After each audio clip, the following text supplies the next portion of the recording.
جابر رضي الله تعالى عنه قال كنا مع النبي صلى الله عليه وسلم في غزوة فلما قفلنا كنا قريبا من المدينة قلت يا رسول الله إني حديث عهد بعرض قال تزوجت قلت نعم قال أبكر أم سيب قلت بل سيب قال فهلا بكرا تلاعبها وتلاعبك فلما قدمنا ذهبنا لندخل فقال أمهلوا حتى ندخل ليلا أي عشاء لكي تنتشط الشعثة وتستحد المضيمة متفق عليه. بسم الله الرحمن الرحیم.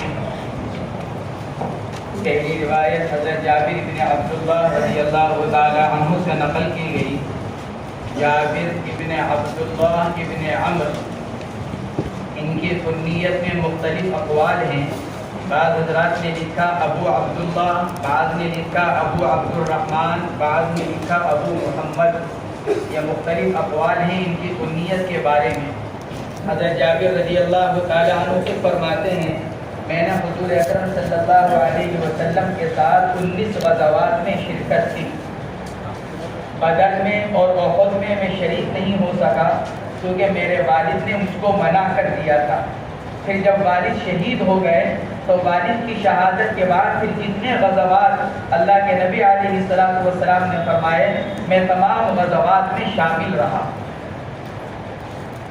بعض حضرات نے لکھا ہے کہ ان کا انتقال سن 74 ہجری میں ہوا، حضرت جابر بن عبداللہ کا. یحییٰ ابن بکیر فرماتے ہیں کہ سن 78 ہجری میں ہوا، اور عمر ان کی انتقال کے وقت 94 سال تھی. حضرت جابر بن عبداللہ کی عمر 94 سال، اور یہ ان صحابہ کرام میں سے ہیں جو نبی کریم علیہ السلام کی روایات کو بکثرت نقل کرنے والے ہیں، مکثرین میں سے ہیں حضرت جابر بن عبداللہ رضی اللہ تعالی عنہ. بعض حضرات نے لکھا ہے ایک قول کے مطابق صحابہ کرام میں سب سے آخر مدینہ منورہ میں انتقال کرنے والے یہی ہیں. عبد الملک ابن مروان کے زمانے میں، عبد الملک کے زمانے میں یہ ان کا انتقال ہوا. اور بعض حضرات نے لکھا ہے کہ مدینہ منورہ میں صحابہ کرام میں انتقال کرنے والے یہ سب سے آخری صحابی ہیں. اگرچہ بعض حضرات نے اس کا رد کیا اور بعض حضرات نے دوسرے کو لکھا ہے، لیکن ایک قول ان کے بارے میں یہی نقل کیا گیا. علی ابن مدینی رحمۃ اللہ علیہ نے لکھا ہے کہ حضرت جابر ابن عبداللہ رضی اللہ تعالی عنہ نے بوقت انتقال یہ وصیت کی تھی کہ حجاج ابن یوسف میری نماز جنازہ نہ پڑھے اور اس کو میری نماز جنازہ نہ پڑھنے دیا جائے. اس کے حالات کی وجہ سے صحابہ کرام کے ساتھ جو اس کا حال رہا، تو اس لیے علی ابن مدینی رحمۃ اللہ علیہ نے نقل کیا کہ حضرت جابر رضی اللہ تعالی عنہ نے یہ وصیت کی تھی کہ حجاج ابن یوسف ان کی نماز جنازہ نہ پڑھے. تو یہ پہلی روایت حضرت جابر ابن عبداللہ رضی اللہ تعالی عنہ سے فرماتے ہیں کنا مع النبی صلی اللہ علیہ وسلم فی غزوۃ، ہم ایک غزوے میں اللہ کے نبی کے ساتھ تھے. غزوہ تبوک مراد ہے. غزوہ تبوک سے واپسی ہو رہی تھی اور واپسی کے موقع کا یہ واقعہ ہے. فی غزوۃ ای غزوۃ تبوک. فلما قفلنا، جب ہم واپس ہوئے، قفل یقفل کے معنی واپسی کے، اسی سے قافلہ، قافلے کو قافلہ یہ اس لیے کہا جاتا ہے تاکہ اس سے یہ تعبیر کیا جا سکے کہ بھئی یہ قافلہ وہ جماعت ہے جو جا کر واپس آنے والی ہے. اس لیے قافلہ یعنی جماعت، جانے والوں کو قافلہ اسی لیے کہا جاتا ہے تاکہ یہ جا کر واپس آ سکے. اللہ تعالیٰ ان کو عافیت کے ساتھ واپس لے کر آئے، ورنہ قفل یقفل کے معنی واپس ہونے کے ہیں، لوٹنے کے. فرماتے ہیں فلما قفلنا، جب ہم واپس لوٹے غزوے سے مدینہ منورہ کی طرف، تبوک سے مدینہ منورہ واپسی ہوئی، کننا قریبا من المدینہ، اور ہم مدینہ منورہ کے قریب پہنچ گئے. تو جب ذرا شہر قریب آ گیا، قلت یا رسول اللہ انی حدیث عہد بعرس، درخواست پیش کی اے اللہ کے نبی قافلہ پورا چل رہا ہے. تو جب پورا قافلہ چلتا ہے تو اس میں کمزور لوگوں کی رعایت رکھی جاتی ہے، چلنے میں، پڑاؤ ڈالنے میں. اب مدینہ منورہ قریب آ گیا تو کیا ایسا ہو سکتا ہے کہ میں ذرا جلدی چلا جاؤں؟ سفر تو تقریباً پورا ہی ہو گیا، مدینہ منورہ قریب آ گیا، تو کیا میں ذرا جلدی چلا جاؤں؟ مقصد یہ تھا. جملہ عرض کیا انی حدیث و عہد بعرس، یا رسول اللہ میری نئی نئی شادی ہوئی ہے. مطلب یہ کہ اجازت چاہیے جلدی واپسی کی، تیز چل کر ذرا جلدی پہنچ جاؤں، یہ مقصد تھا.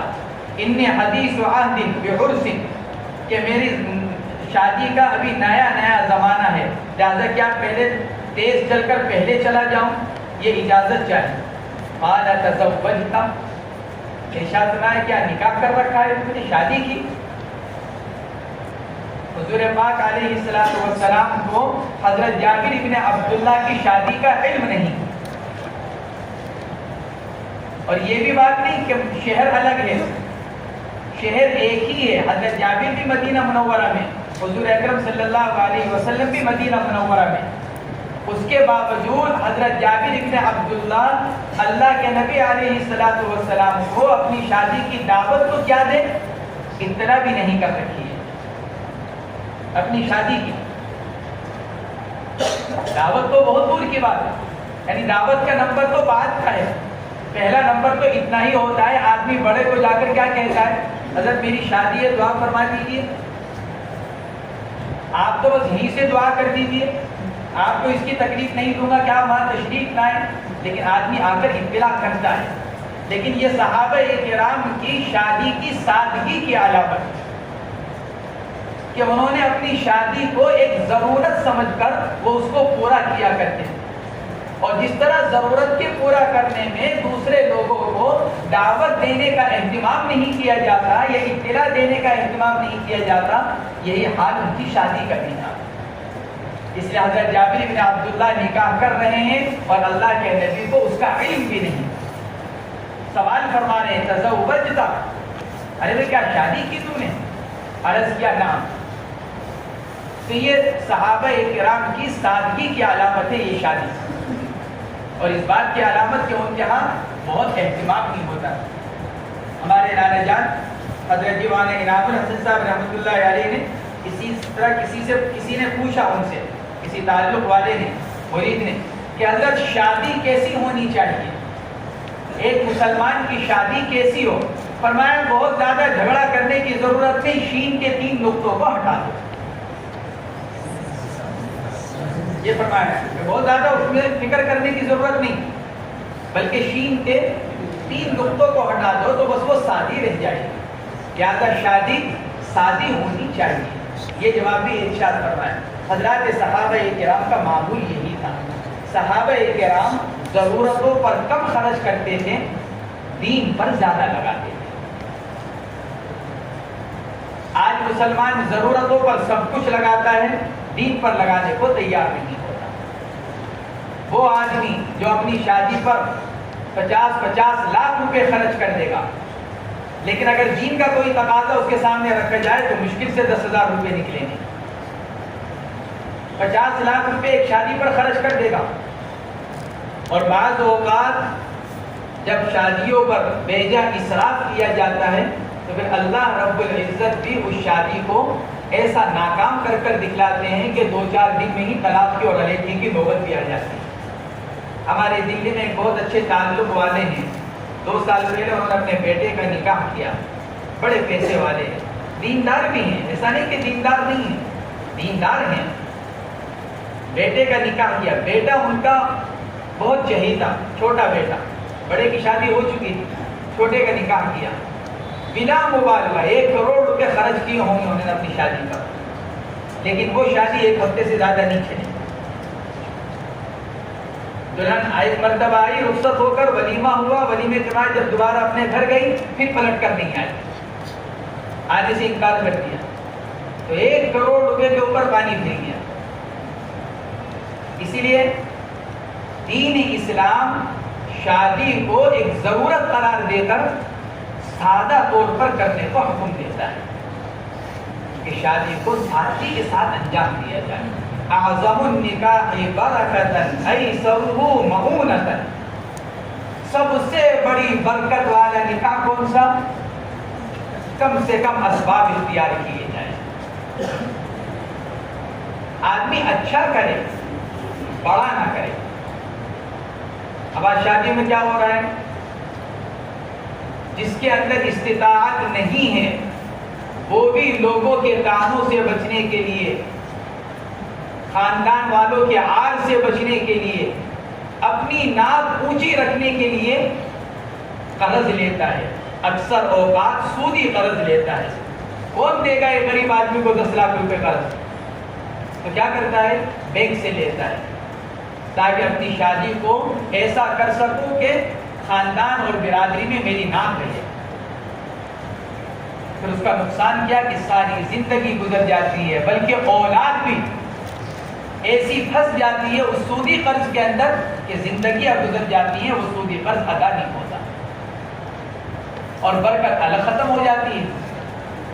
کیونکہ اللہ رب العزت کا ارشاد ہے یمحق اللہ الربا ویربی الصدقات. اللہ سود کے اندر کی ساری برکتیں، سود کے اندر کوئی برکت نہیں رکھتا، مٹاتا ہے، ختم کرتا ہے. یمحق اللہ الربا، سود کے اندر کوئی برکت نہیں. ظاہر میں پیسہ آتا ہوا نظر آتا ہے. ہم بینک سے جا کر 10 لاکھ روپے لے رہے ہیں سود پر، تو ظاہر میں 10 لاکھ روپے آ رہے ہیں، لیکن حقیقت میں آدمی اپنے لیے تکلیفیں لے کر آ رہا ہے، مشقت، الجھنیں ساری زندگی کے لیے. اس لیے بہت کم ایسے آدمی نظر آئیں گے کہ جنہوں نے ایک مرتبہ سودی قرض لیا ہو پھر وہ ادا ہو گیا ہو. 100 میں سے مشکل سے 5 نکلیں گے ایسے کہ قرض لینے کے بعد پھر وہ ادا کر سکیں. 95% آدمی موت تک اسی میں الجھا رہتا ہے اور پھنسا رہتا ہے. تزوج اللہ کے نبی نے ارشاد فرمایا کیا تم نے نکاح کر لیا؟ قلت نعم، عرض کیا کہ جی اللہ کے نبی نکاح کر لیا. قال ابکر ام سیب، ارے بھائی کماری سے کیا یا کسی بیوہ سے کیا، شادی شدہ سے؟ قلت بل سیب، عرض کیا یا رسول اللہ سیب سے کیا، یعنی ایسی عورت سے کیا کہ جس کا دوسرا نکاح ہے. اس کا پہلا نکاح ہو چکا تھا، پھر شوہر نے طلاق دے دی ہوگی یا انتقال ہو گیا ہوگا، اب اس عورت سے میں نے دوسرا نکاح کیا. قال فهل بکرا، ارشاد فرمایا کہ کماری سے کیوں نہیں کیا؟ تلاعبها وتلاعبك، وہ تم سے کھیلتی تم اس سے کھیلتے. بے تکلفی کی طرف اشارہ، کیونکہ آدمی اپنے ہم عمر کے ساتھ بے تکلف ہوتا ہے اور بڑی عمر والے کے ساتھ آدمی کو کچھ نہ کچھ تکلف رہتا ہے. دوسری وجہ، کماری لڑکی سے نکاح جب کیا جاتا ہے تو اس کے دل میں پہلے سے کوئی نہیں ہوتا، اس کی محبت اپنے شوہر کے ساتھ مکمل ہوتی ہے. اور ایسی عورت سے اگر نکاح کیا جائے جس کا دوسرا یا تیسرا نکاح ہے تو بسا اوقات وہ عورت اپنے دوسرے شوہر کو پہلے شوہر کے ساتھ ناپتی ہے، جانچتی ہے، بات بات پر کہتی ہے، اور بسا اوقات پہلے شوہر کی محبت دل میں باقی رہتی ہے. تو سیبہ، اس کا دل بسا اوقات پہلے شوہر کے ساتھ لگا رہتا ہے. اس لیے ارشاد فرمایا تلاعبها وتلاعبك، کنایا ہے بے تکلفی، الفت اور محبت سے. اور گویا کہ اس میں ترغیب بھی ہے کہ نکاح کس سے کیا جائے؟ کنواری عورت سے. بوقت ضرورت سیبہ سے بھی اجازت ہے، ناجائز نہیں بلکہ کرنا چاہیے. لیکن آدمی کو پہلا نکاح کس سے کرنا چاہیے؟ ایک کنواری سے کرنا چاہیے. یہ گویا کہ کنواری سے نکاح کی ترغیب دی گئی ہے. حضرت جابر بن عبداللہ رضی اللہ تعالیٰ عنہ نے وجہ بیان کی، اس روایت کے اندر تو نہیں ہے، بعض روایات کے اندر آتا ہے. انہوں نے وجہ بیان کی کہ میں نے سیبہ سے نکاح کیوں کیا.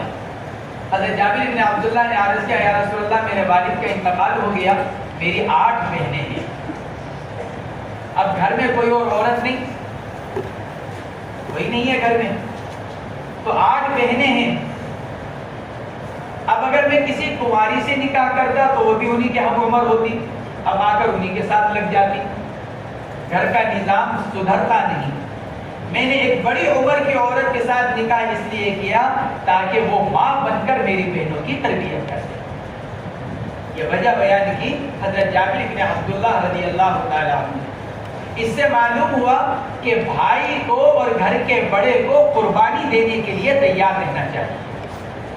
حضرت جابر بن عبداللہ قربانی دے رہے ہیں، کس کے لیے؟ اپنی بہنوں کے لیے۔ نکاح کر کر لا رہے ہیں ایک بڑی عمر کی عورت کو، صرف کس کی وجہ سے؟ اپنی بہنوں کی تربیت کی وجہ سے۔ اور آج کا زمانہ ایسا ہے کہ بھائی سے کوئی بات کہا جائے تو کہتا ہے ہاں بہن کی ذمہ داری تو میرے اوپر تھوڑی بہن کی ذمہ داری۔ اللہ نے تم کو بڑا بنایا، اللہ نے تم کو مرد بنایا، تو مرد ہونے کے ناطے، گھر کا بڑا ہونے کے ناطے یا بھائی ہونے کے ناطے بہنوں کی ذمہ داری ہے۔ آدمی اپنی بہنوں کا خیال کرے، آدمی اپنی بہنوں کی ضرورتوں کو پورا کرے، اور اگر قربانی دینے کی ضرورت پیش آ جائے تو بھائی قربانی دے۔ حضرت جابر بن عبداللہ نے یہ سبق دیا کہ بھائی اپنی بہنوں کے لیے قربانی دے۔ تو یہ حضرت جابر بن عبداللہ نے یہ عذر بیان کیا اپنا رسول اللہ صلی اللہ علیہ وسلم کے سامنے، تو آپ نے فوراً حضرت جابر کے لیے دعا فرمائی۔ یہ بات سنتے ہی جب آپ کو یہ معلوم ہو گیا کہ جابر بن عبداللہ رضی اللہ تعالیٰ عنہ نے قربانی دی ہے اپنی بہنوں کے لیے، تو اللہ کے نبی علیہ السلام نے فوراً ان کے لیے خیر اور برکت کی دعا فرمائی۔ دعا لہو بالبرکہ، آپ نے فوراً حضرت جابر کے لیے برکت کی دعا فرمائی، اور بعض روایت کے اندر آتا ہے خیر کی دعا فرمائی۔ تو فرمایا تلاعبھا و تلاعبک، بعض روایت کے اندر آتا ہے تضاحکھا و تضاحکک، ارے بھائی وہ تمہیں ہنساتی تم اس کو ہنسا دے، یعنی ہم عمری ہوتی، ہم عمری کے اندر ایک بے تکلفی ہوتی، مزاج کی موافقت ہو جاتی۔ فلما قدمنا، جب ہم پہنچ گئے یعنی پہنچنے کے قریب ہوئے، قدمنا ای قریبا، جب ہم پہنچنے کے قریب ہوئے، ذهبنا، ہم گئے یعنی جانے کا ارادہ کیا، اس لیے کہ اگر چلے جاتے پھر تھوڑی بات ہوتی۔ جب صحابہ کرام مدینہ منورہ پہنچ گئے اور اب یہ چاہا کہ اپنے اپنے گھر جائیں، ذهبنا لندخل، جب ہم نے یہ ارادہ کیا کہ ہم اپنے گھر والوں کے پاس داخل ہوں، فقال امہلوا، فرمایا ذرا اپنے گھر والوں کو مہلت دو، ابھی شہر میں پہنچے ہو، قافلہ آنے کی اطلاع گھر والوں کو پہنچ گئی ہے، تو ذرا بھی تھوڑا انتظار کرو تاکہ گھر والے تمہارے لیے تیار ہو سکیں۔ لمبا سفر کر کر آ رہے ہو، کافی وقت لگا ہے، تبوک بہت دور ہے، کافی وقت لگا اس کے اندر، اس لیے ارشاد فرمایا کہ ذرا انتظار کرو۔ اب گھر والوں کو قافلے کی واپسی کی اطلاع مل چکی ہے تو ذرا ان کو تیار ہونے دو۔ فرمایا حتی ندخل لیلا ای عشاء، یہاں تک کہ ہم داخل ہوں گے اپنے اپنے گھر والوں پر رات کے وقت میں۔ ندخل لیلا ای عشاء، کیوں؟ لکی تمتشط الشعیثہ، تاکہ پراگندہ بالوں والی کنگھی کر لے۔ شعیثہ پراگندہ بال، بکھرے ہوئے بال۔ شوہر کے جانے کے بعد جب شوہر سفر میں چلا جاتا ہے تو عورت اپنی طرف سے عام طور سے غفلت اختیار کرتی ہے، کیونکہ ہر نیک طبیعت عورت اپنے آپ کو جو بنا سنوارتی ہے صرف اپنے شوہر کے لیے، جب شوہر نہیں ہوتا تو عورت اپنا گزارا کر لیتی ہے۔ آپ نے ارشاد فرمایا کہ بکھرے ہوئے پراگندہ بال والوں کو، بال والیوں کو کنگھی کرنے کی مہلت دے دی جائے۔ وَتَسْتَحِدُّ الْمَغِيبَ، اور جس کا شوہر مغیبہ، جس کا شوہر غائب تھا، اس کو تستحد استحداد، حدید سے لوہا استعمال کرنا، یعنی اس طرح، یعنی بال کی صفائی، کنایا ہے ازالہ بال سے، کہ اور وہ لوہا استعمال کر لے۔ وہ عورت کہ جس کا شوہر غائب تھا، مغیبہ، جس کا شوہر غائب تھا، وہ لوہا استعمال کر لے، اس طرح استعمال کر لے، بالوں کی صفائی کر لے۔ عورت کے لیے اس طرح استعمال کرنا پسندیدہ نہیں ہے، مرد کے لیے اس طرح استعمال کرنا اچھا ہے، عورت کے لیے اچھا نہیں ہے۔ پھر یہاں اس حدیث میں لوہا استعمال کرنے کو کیوں اختیار کیا گیا لفظ؟ اس کا جواب محدثین نے یہ دیا، عورت کے لیے افضل نتف ہے بالوں کا اکھاڑنا، لیکن چونکہ یہ لفظ اچھا نہیں ہے اس لیے اللہ کے نبی علیہ السلام نے ایک کنائی لفظ استعمال فرمایا، وَتَسْتَحِدُّ الْمَغِيبَ، جس عورت کا شوہر غائب ہے وہ لوہا استعمال کر لے، یعنی کوئی ایسی چیز استعمال کر لے کہ جس سے بالوں کا ازالہ اور بالوں کی صفائی ہو جائے. جیسے موجودہ زمانے میں پاؤڈر وغیرہ آتا ہے، عورت اس کو استعمال کرتی ہے، تو اس طرح کی کوئی چیز استعمال کر لی جائے کہ جس سے بالوں کی صفائی ہو جائے. یہ اللہ کے نبی علیہ السلام نے ارشاد فرمایا. یہاں پر ایک اعتراض پیدا ہوا. اللہ کے نبی علیہ السلام نے ارشاد فرمایا کہ حتی ندخل لیلا ای عشاء، گویا کہ آپ نے یہ فرمایا کہ رات کو گھر میں جائیں. مشکات شریف میں آگے ایک روایت آئے گی صفحہ 339 پر. صفحہ 339 پر روایت ہے کہ نبی کریم علیہ السلام نے ارشاد فرمایا لا یترک احدکم اہلہ لیلا، تم میں سے کوئی جب سفر میں جائے تو رات کو اپنے گھر والوں کے پاس نہ جائے. لا یترک احدکم اہلہ لیلا، تم میں سے کوئی رات کو اپنے گھر والوں کے پاس نہ جائے سفر میں سے آ کر. سوال یہ پیدا ہوتا ہے کہ پھر تو دونوں روایتوں میں تعارض ہوا. یہاں اللہ کے نبی علیہ السلام صحابہ سے فرمانے ذرا بھی رکے رہو، رات جب ہو جائے گی تو جائیں گے گھر. اور دوسری روایت کے اندر اللہ کے نبی علیہ السلام یہ ارشاد فرما رہے ہیں کہ رات کو کوئی اپنے گھر والوں کے پاس نہ جائے سفر سے واپسی میں. تو دونوں روایتوں میں تعارض ہو گیا. بعض حضرات نے اس کا جواب یہ دیا کہ جس روایت کے اندر ممانعت آئی ہے، جو آگے آئے گی روایت، وہ روایت محمول ہے اس صورت پر جب پہلے سے گھر والوں کو آپ کے سفر سے واپسی کے وقت کا علم نہ ہو. آپ نے پہلے سے بتلا رکھا ہے، فون کر رکھا ہے، ٹکٹ بتلا رکھا ہے، بھائی رات کو 12 بجے ہماری ٹرین پہنچے گی، 12:30 بجے تک میں گھر پہنچ جاؤں گا، رات میں 1 بجے تک گھر پہنچ جاؤں گا. پہلے سے گھر والوں کو اس بات کی اطلاع ہے کہ ہم رات کے 1 بجے 2 بجے گھر پہنچ رہے ہیں، تو پھر یہ کوئی حرج کی بات نہیں. لیکن اگر پہلے سے گھر والوں کو آپ کے بے وقت آنے کی اطلاع نہیں ہے اور آپ لمبے سفر سے آ رہے ہیں، ایک تو یہ کہ آپ صبح کو گئے کہ شام کو آ رہے ہیں، تو صبح سے شام میں تک تو عورت کی حالت میں کوئی تغیر نہیں آتا. لیکن یہ کہ ہاں آپ ایک لمبے سفر پر گئے ہوئے ہیں اور آپ نے واپسی کا اپنا وقت اپنے گھر والوں کو نہیں بدلا رکھا ہے، تو پھر بلا اطلاع کے لمبے سفر سے واپسی رات کے وقت میں نہیں ہونی چاہیے. کہ محدثین نے دونوں روایتوں میں تطبیق دیتے ہوئے یہ ارشاد فرمایا کہ جس روایت میں گھر میں رات کو جانے کا حکم ہے، یہ اجازت دی گئی، وہ اس صورت پر محمول ہے جبکہ گھر والوں کو آپ کے آنے کا علم ہو. اور جس روایت کے اندر رات میں جانے کی ممانعت ہے، وہ اس صورت پر محمول ہے جبکہ گھر والوں کو آپ کے بے وقت آنے کا علم نہ ہو. بعض حضرات نے دوسرا جواب یہ دیا کہ جس روایت میں رات کو گھر میں جانے سے منع کیا گیا، اس سے مراد وسط لے، آدھی رات.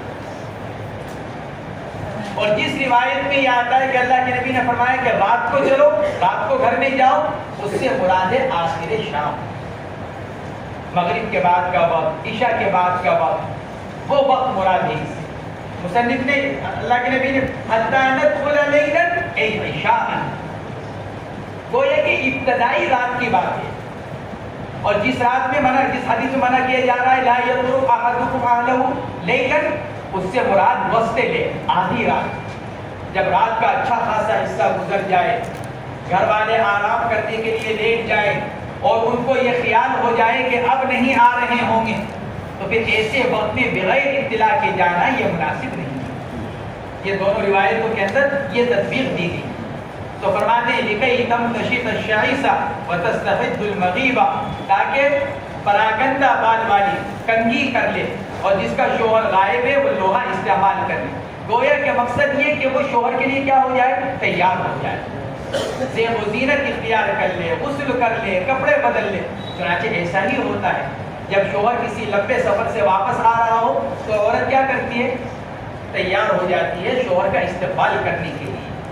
ورنہ عام طور سے جب شوہر لمبے سفر میں ہوتا ہے تو عورت اپنے آپ سے غافل، بچوں میں مشغول، گھر کی صفائی ستھرائی میں مشغول، بقول ہمارے بعض اکابر کے کہ پھر وہ چڑیل کی شکل اختیار کریں، لیکن کس کے لیے؟ شوہر کے گھر کے لیے، شوہر کے بچوں کے لیے. اور اب تو ماشاءاللہ ایسا میک اپ استعمال کیا جاتا ہے کہ جب میک اپ چہرے سے اترتا ہے تو شوہر کو ایک مرتبہ دوبارہ دیکھنا پڑتا ہے کہ بیٹی ہے کہ ہاں یہ صورت حال ہے. شوہر کو ایک مرتبہ دوبارہ دیکھنا پڑتا ہے کہ اپنی بیوی سے بات کر رہا ہوں کہ کسی اور سے کر رہا ہوں. چلو آگے بڑھو.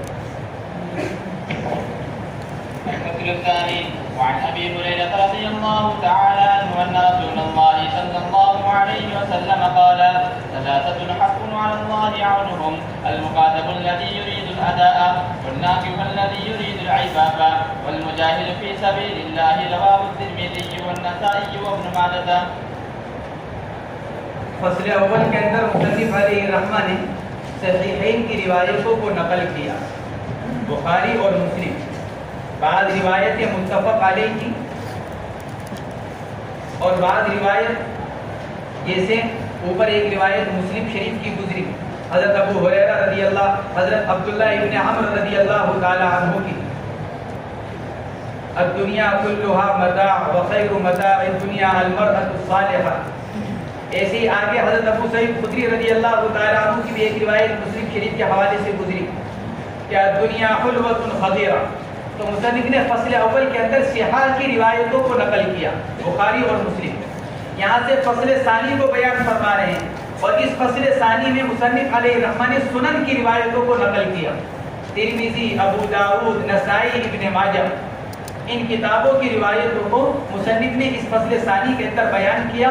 اور اس فصل ثانی کا عنوان انہوں نے رکھا تھا الحسان، جس کو صاحب مشکات نے بدل کر دیا الفصل الثانی. الفصل الاول کا عنوان رکھا تھا الصحاح، اس کو صاحب مشکات نے الفصل الاول کر دیا. صاحب مصابیح نے دوسری فصل کا عنوان رکھا تھا الحسان، صاحب مشکات نے اس کو الفصل الثانی کر دیا. عن ابی ہریرہ رضی اللہ تعالی عنہ ان رسول اللہ صلی اللہ علیہ وسلم قال ثلاثۃ حق علی اللہ تعالی عونهم. حضرت ابو ہریرہ رضی اللہ تعالی عنہ سے منقول ہے رسول اللہ صلی اللہ علیہ وسلم نے ارشاد فرمایا، تین آدمی ایسے ہیں کہ جن کی مدد اللہ تبارک و تعالی نے اپنے ذمے کر رکھی ہے. حق علی اللہ عونهم، حق ہے، لازم ہے اللہ پر ان کی مدد کرنا.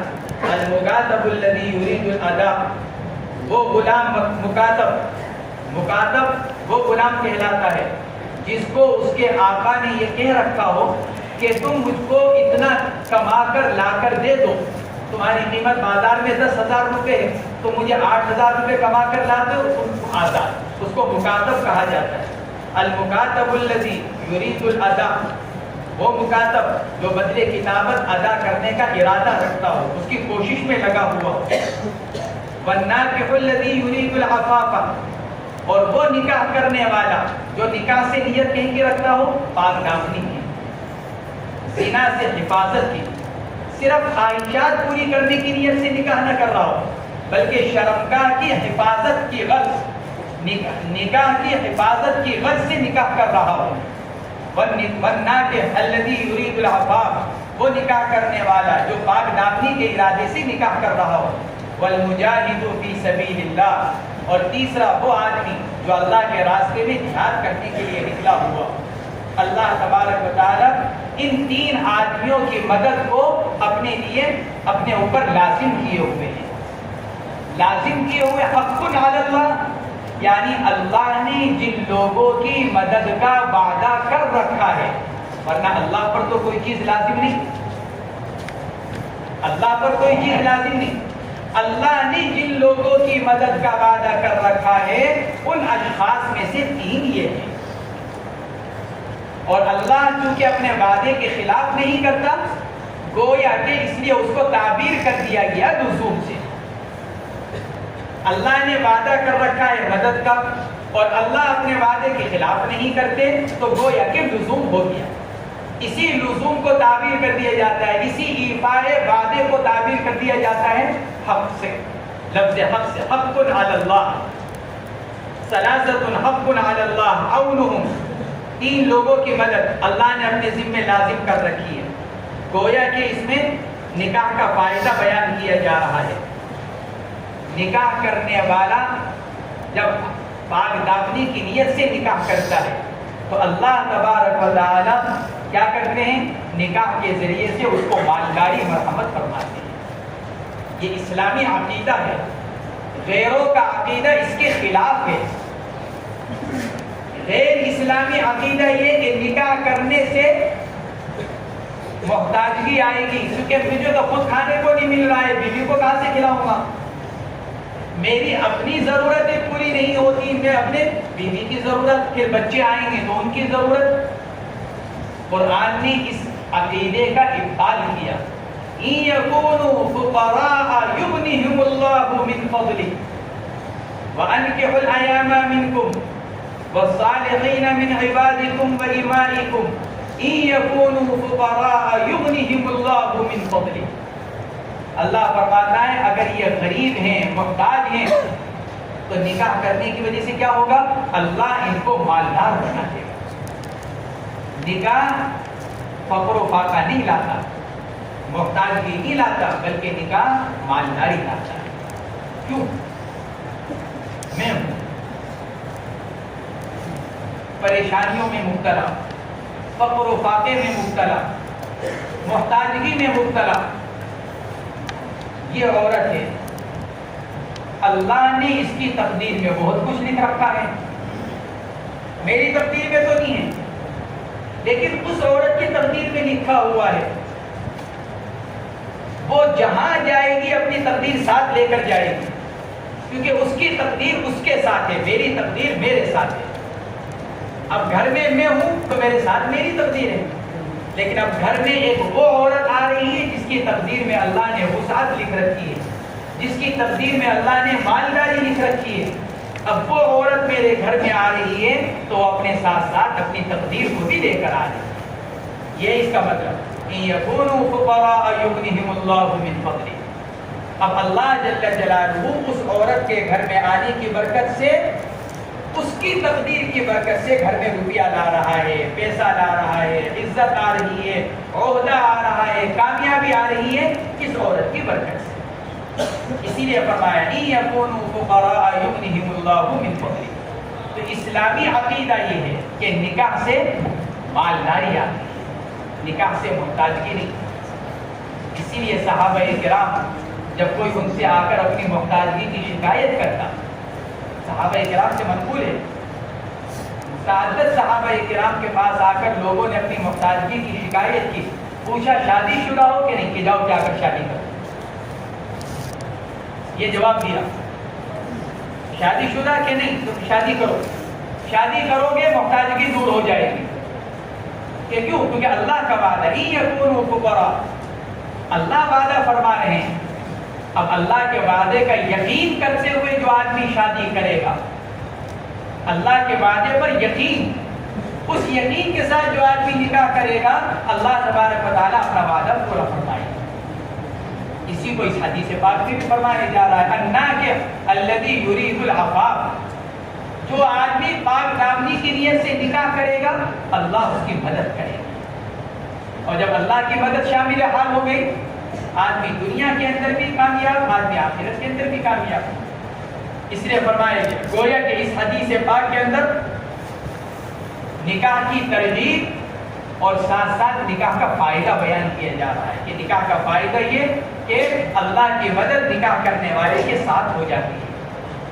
فرما رہے ہیں المکاتب الذی یرید الادا، وہ مکاتب جو بدلے کتابت کی ادائیگی کا ارادہ رکھتا ہو، وہ نکاح کرنے والا جو پاک دامنی کی نیت سے نکاح کرتا ہو، والمجاہد فی سبیل اللہ، اور اللہ کے راستے میں جہاد کرنے والا.